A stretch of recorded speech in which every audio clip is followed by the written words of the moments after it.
Before this episode starts, I want to make it very clear that this will be spoiling the first part of Genshin Impact's story, all the stuff in Mondstadt, so if you haven't played the game yet and you want to go in spoiler-free, now's your chance to turn away. But otherwise, enjoy the show!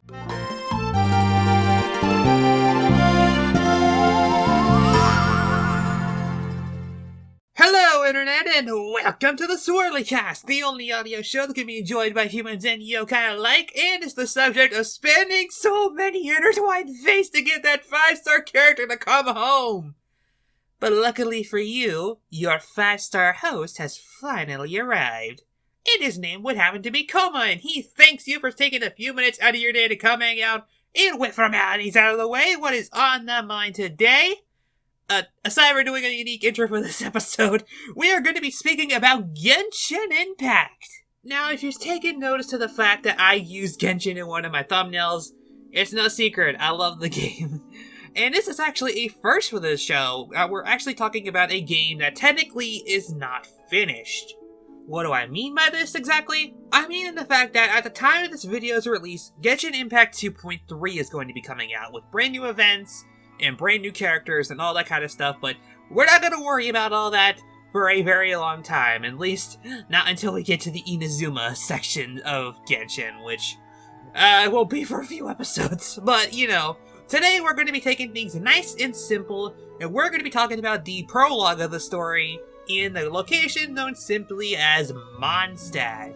Mondstadt is known as the City of the Wind, and is the prologue area that you will be entering in when you first start the game. When the story begins, you are not actually going to be in Mondstadt. Instead, you will be fighting alongside your brother or sister, because you can choose between two different genders of characters, and there's this god lady, you're fighting them, and parallels could be made to infinite because she uses cubes. This is a cube, anyway. But aside from memes, but after that little flashback, you wind up on a beach with a new companion named Paimon, and love her or hate her, she is actually the most tame in Mondstadt, so, good news there. And she is essentially your guide throughout the journey to Teyvat, the main location that Genshin Impact takes place in, which is a land that is filled with several different cultures, surrounded by a few different islands, and is governed by 7 different archons, otherwise known as the gods. And in the land of Mondstadt, it is governed by the Anemo Archon, also known as the Wind God, because each of the Genshin Impact elements are represented by different names. Pyro, Hydro, Cryo, and Electro, which are pretty self-explanatory, Anemo, which is Wind, Geo, which is Earth, and Dendro, which is Grass. Hopefully that little explanation helped in, clearing up any confusion, because I know when I first started the game, I was a little confused by the names a lot of the time, Anemo, wouldn't you just, call it Wind and all that? But, you know, it's something that I experienced, and I imagine that there would be a couple of other people, so there you go. Anyways, let's get back to the story. After doing a little tutorial with Paimon, talking about exploration, you eventually find a statue of the 7. What do the statues of the 7 do, I might hear you ask? A good question. And I have an answer for you. Initially, when you enter a new area, the entire area will be covered in this darkish blue, which is just hidden. But once you find a statue of the 7, it opens up the map, it will be fully colorized, and will actually be, navigatable. And because we're playing as the Traveler, initially when we first start the game, interacting with the statue gives you the power of Anemo, so you can use elemental skills even though you don't have a vision. What are visions? I'll get to that in a little bit. But let's talk about, what makes Genshin Impact work in terms of its gameplay now, because now that we have access to an elemental skill, we can get into why this game works so well as a cooperative effort. What do I mean by that? Since this is a single-player game where it can be co-op, I mean that in the different elements themselves. Basically, each element has a specific reaction. For example, if you use a Pyro attack on something that is either Cryo or Hydro, you will have either the Vaporize or the Melt status. This is called an elemental reaction, and elemental reactions are the key to bring down enemies super fast and, really stylishly too. must I say. So initially when you start out, you only have Animo, and Animo reactions are actually some of the strongest ones, because they can react with just about any other element.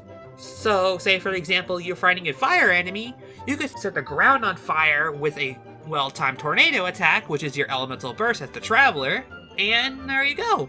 And it's just a pretty baseline explanation, because we don't have access to any other characters just yet. Keyword is yet. Explore a little further on and you'll eventually find a little tunnel with a giant dragon in his duel. He kinda looks like a female, but no, he's actually a dude, who is playing a lyre next to the dragon, and coming near it will cause the dragon to rage and then head off towards the city. Of course, that would be the city of Mondstadt. Very mysterious, I'm aware.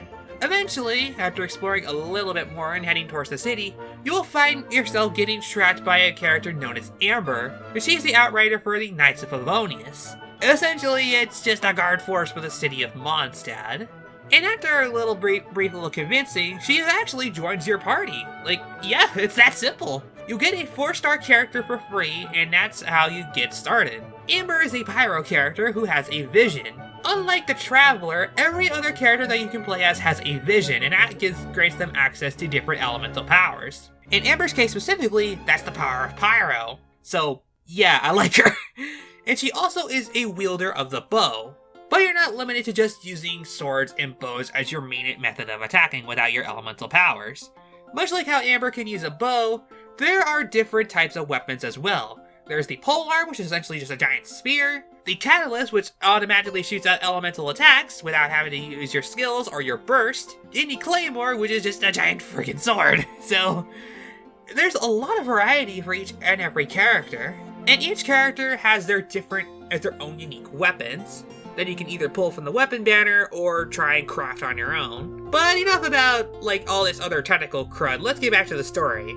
After arriving in Mondstadt, you eventually get caught up in a giant tornado caused by that dragon that you saw earlier.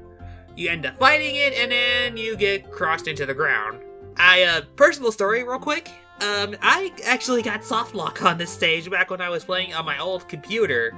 So I literally could not get past that scene. It was kind of crazy. But I eventually did break through, and I actually managed to finish the rest of the game, so woohoo!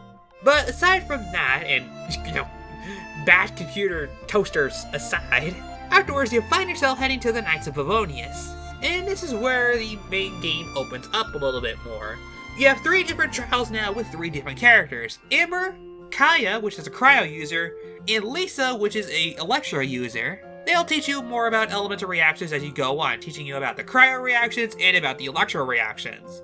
And after clearing their specific challenges, you get to keep them for good. So, yeah, you get 3 4-star characters, right, just by playing the game naturally, and they're actually really solid. And in terms of, like, the 3 4-star characters that you get, Amber, of course, is decent enough. If you want to have a pyro bow user, you can just, like, immediately charge up and then have fire damage. There you go. Because bows are also really helpful in terms of hunting for resources, but we'll get to that another time. Kaya is just a really solid sword user, and Cryo is especially a really solid element that barely has a lot of representation. So, Hydro, I think, might want to work with that, but, And Lisa, I'm not feeling too hot on Lisa, I'll be honest. Mainly because of her character, but also just, she isn't a great catalyst user. There are a few that I think are better, but that just goes into the gacha system of this game, and yeah, we'll bring up the elephant in the room a little later on, but after you complete the 3 elemental trials, you're free to do whatever you want. I'm serious, after you complete those trials and you have a full party of 4, go explore around Mondstadt, complete quests, go out, open up some chests, get some treasure, cook some food, there you go, that's just it. And it pretty much goes into another thing. If you want to do certain quests during the main story, you have to have a high enough adventure rank, which, it's a free-to-play game, so I guess it's fine, but man, it grinds the pace of the game to a halt sometimes, especially during the early game. Because yeah, on my first playthrough of Mondstadt, it was a slog trying to finish the prologue of the story. Thankfully, of course, it does pick up around the middle portion, and especially towards the end, but it's yeah, it can be a bit of a thing, but there's also the gacha system, and, well, for the first 10 pull that you can do on the novice banner, you're guaranteed to get a 4-star character, but you are guaranteed to get at least a character known as Noelle, who is a Geo character and will probably be your first.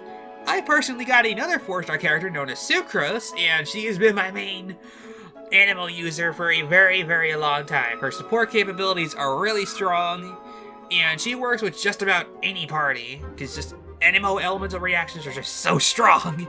And that's pretty much it. If you get a different 4-star than me, then, like, there's a good chance that you'll probably still be able to enjoy the game. I think I just got lucky with Sucrose, but, you know, I'm not sure of the rates on the novice banner, so, discuss. But after that, yeah, just go throughout the story, go enjoy yourself, and that's pretty much all that she wrote. Eventually, of course, you will start doing more, like, action-packed story quests, and yeah, that's just a really solid way to get into the game, just like giving you a baseline about what to expect. Sure, this game is a free-to-play, and there are gacha elements, which I'm not big on, because, like, I legitimately spent money on another gacha game called Yokai Watch Wibble Wobble. Somebody like me would probably get into that sort of stuff. But if you are willing to put in the time, I promise you, Genshin will be a good game, and I am very thankful that I was able to, like, see the light in it. It's just like, because I was initially hesitant about playing the game, I was just like, oh, it's a gacha game. It's just like, you're gonna be so mommy gray, and, you know, you're not gonna be able to do much of anything, and you're just gonna keep getting crap all the time, and it's just like, but no. If you put in the work, you will get to a decent status. Even if you're not putting in any money whatsoever, you're still going to keep getting good stuff, like I did. If you keep playing and then eventually, you know, unlock things like daily quests, and, you know, more story quests, more regions to explore, and with all the content that's going to be coming in 2.3, you know, new events as well. And that's just, it's so good. But I think I've done enough blathering on for one day, because I think I spent more time on this than I spent on talking about literally any other game, but it's kind of just been like a game that I've really loved, and I can't wait to talk about it more, because, yeah, spoiler alert, this is not going to be the last time we're going to be talking about Genshin, because we're going to be talking about its second region very soon, but I would rather wait until, like, new content drops first before we can talk about any other stuff, but, you know, that's just kind of what I would like to do. But with that, that's all the time we have for now, so this has been Koma, and my friends, fellow viewers, and camaraderies alike, thank you for tuning into this episode of the SwirlyCast. Until next time, bye-bye! What would happen if you got a different 5-star host instead of myself? That probably would have made this episode a lot more straight in hindsight.